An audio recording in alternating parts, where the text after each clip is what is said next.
Bonjour et bienvenue. Aujourd'hui, on plonge tête la première dans le chapitre 3 du livre d'Aurélien Géron. Notre mission, explorer une des tâches fondamentales du machine learning, la classification. On va décortiquer ensemble tous les concepts, les outils et les astuces pour construire des systèmes de classification qui fonctionnent vraiment. Alors voici le plan de match.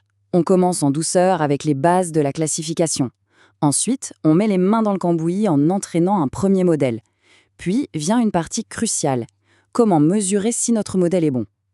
Après ça, on verra des cas plus complexes, on apprendra à analyser les erreurs, et pour finir, ce sera le moment de mettre tout ça en pratique. C'est parti! Bon, pour bien commencer, posons les fondations. On a peut-être déjà parlé de régression, où le but est de prédire une valeur numérique, un prix par exemple. Eh bien, la classification, c'est une toute autre histoire. La différence fondamentale, elle est là, dans la nature de la réponse qu'on attend. La régression, c'est pour répondre à la question « combien ?» La classification, elle, répond à la question « quel type » ou « est-ce que c'est un A ou un B ?» C'est vraiment la distinction de base à avoir en tête. Et pour que tout ça soit bien concret, on va s'appuyer sur un grand classique, le jeu de données MNIST.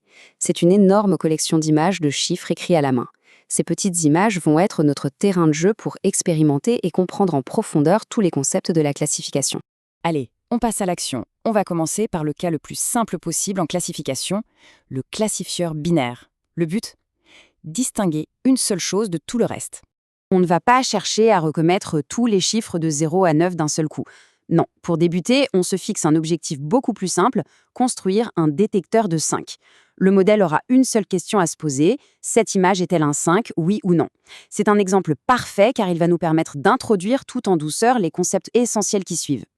Ok, on a une idée de comment construire un modèle. Mais la vraie question, c'est comment savoir s'il est bon? Et c'est là que ça devient intéressant parce que c'est bien plus subtil qu'on ne le pense.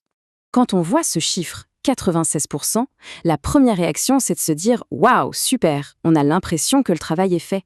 Mais en machine learning, il faut toujours se méfier des chiffres qui ont l'air trop beaux. Creusons un peu. C'est la question piège par excellence. Imaginez une seconde. Dans notre jeu des données, seulement 10% des images sont des 5.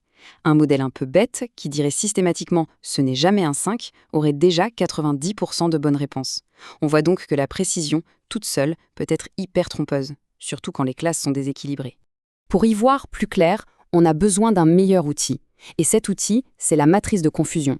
Elle ne nous donne pas un seul chiffre, mais une vue d'ensemble en détaillant exactement où le modèle a raison et où il se trompe. C'est elle qui va nous raconter la vraie histoire de la performance de notre classifieur.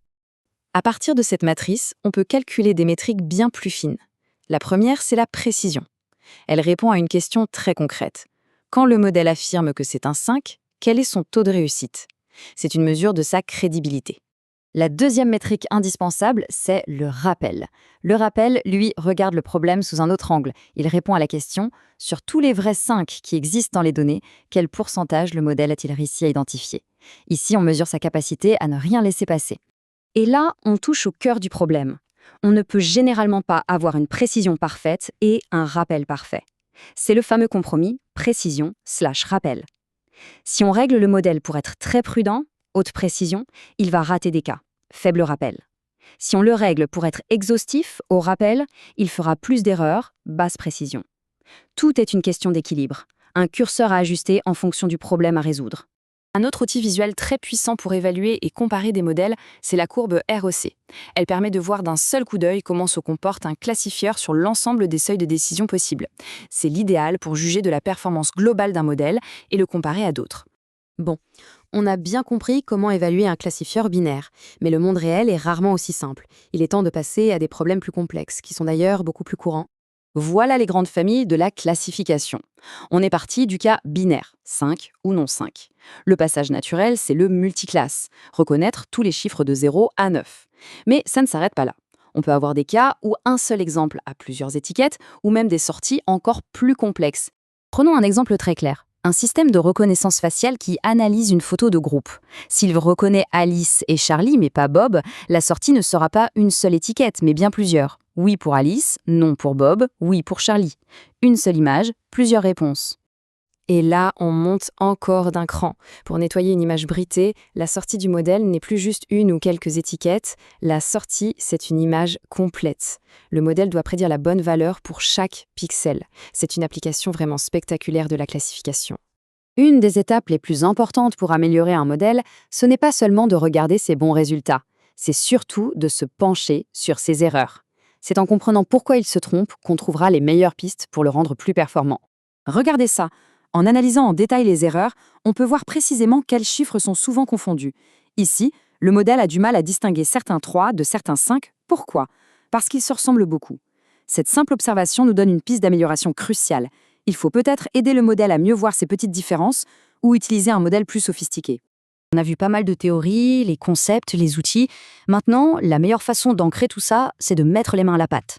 Le livre propose une série d'exercices qui sont de véritables petits projets. C'est l'occasion parfaite d'appliquer concrètement ce qu'on vient de voir, tenter d'atteindre une très haute précision sur MNIST, s'attaquer à un problème classique comme celui du Titanic, ou encore construire un filtre anti-spam en jouant avec le fameux compromis précision-rappel. Et voilà, notre visite guidée s'achève. Le message d'Aurélien Géron est clair, les bases sont là.